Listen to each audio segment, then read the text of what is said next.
Hi guys, welcome back to my channel, or welcome if you are new here. My name is Christina. I'm a kindergarten teacher in Minnesota, and this fall will be my 6th year teaching kindergarten.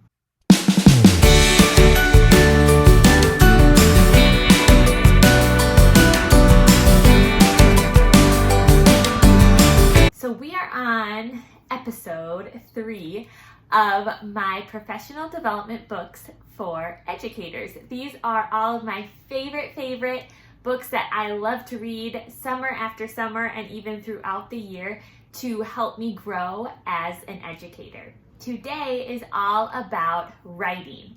And I actually only have one book today that I recommend for writing that I have loved. And it is called Talking, Drawing, Writing.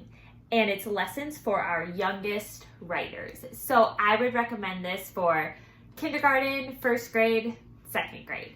It is amazing. What I love about this book is it really goes through and breaks down the steps of writing and how when students come to school in kindergarten, they all want to talk and share everything about themselves, everything that's going on in their lives. Their next step is drawing out the pictures, and finally they start to write. And this book does an excellent job of not only going slowly through that process, but giving a lot of examples and has lots of picture examples of what writing could look like at that time.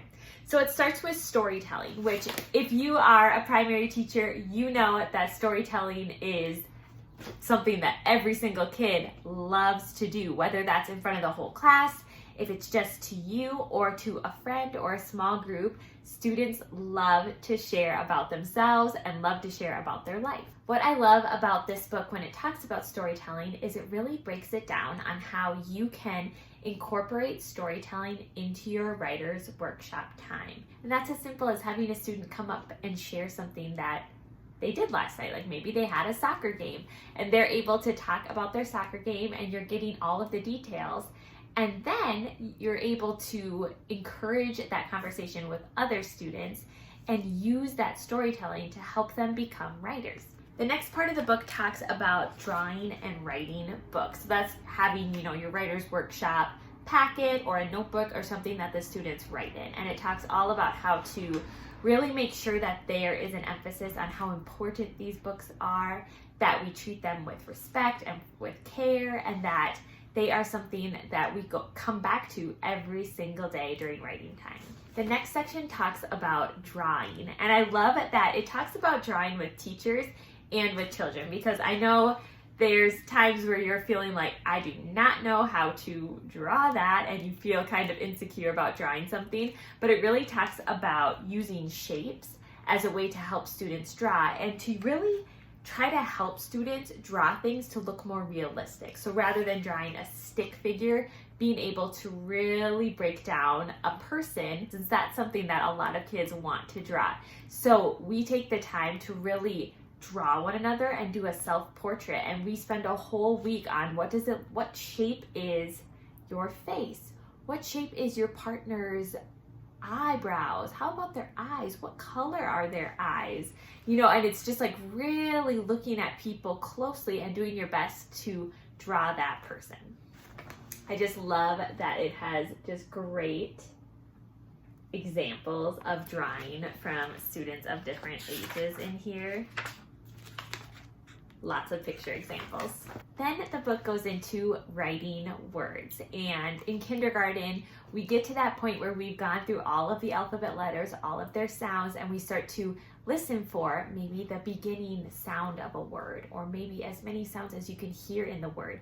And having students label their pictures with the first sound first. So if they see the sun, they're thinking, okay, I'm going to put an S next to sun, and then here's the grass, grass. I'm going to put a G down there. That is their starting point for writing words. Stretch out the word. They're able to write all the sounds that they hear in that word, and that is kind of that first step of writing. So here again is another example where it shows a student that was actually writing a full sentence. And you can see, if you're a kindergarten teacher, you're like, yep, that looks about right, where there might not be finger spaces yet. Not a lot of vowels in there, mostly just consonants. And this would stand for my dad, MD, was driving me to the park. Like, it's a way that you can understand what they're writing about. Throughout this book, it has a lot of really helpful parts where it talks through lessons on making sure that their story makes sense, writing about what's important, time and place, topics, proofreading, conventions, beginnings, endings, and titles. It has little lessons throughout the book. So this says, this lesson is leaving spaces between words, and it talks about what's going on in the classroom, what's next, the materials that are needed to teach that lesson. And then it has that prompt of a teacher really using these words. This is what I noticed.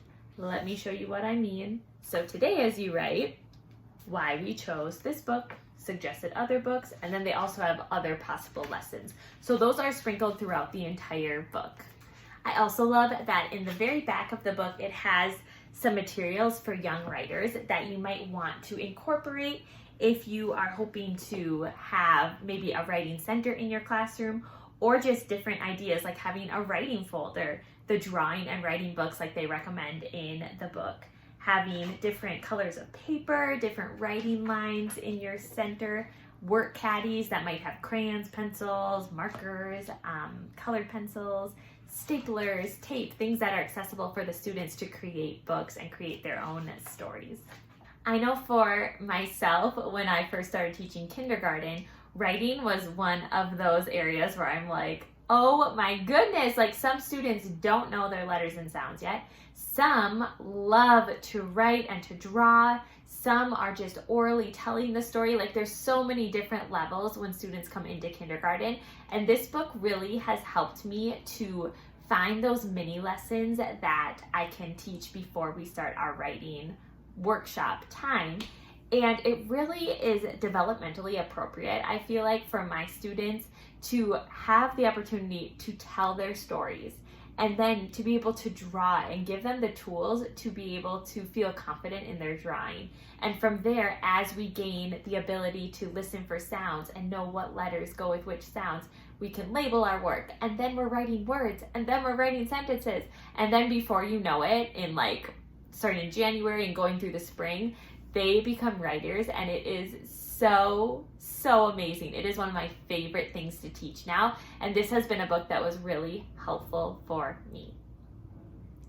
Thanks for joining today, and let me know if you have any writing books that you love to use in the comments below, and I will see you in the next video.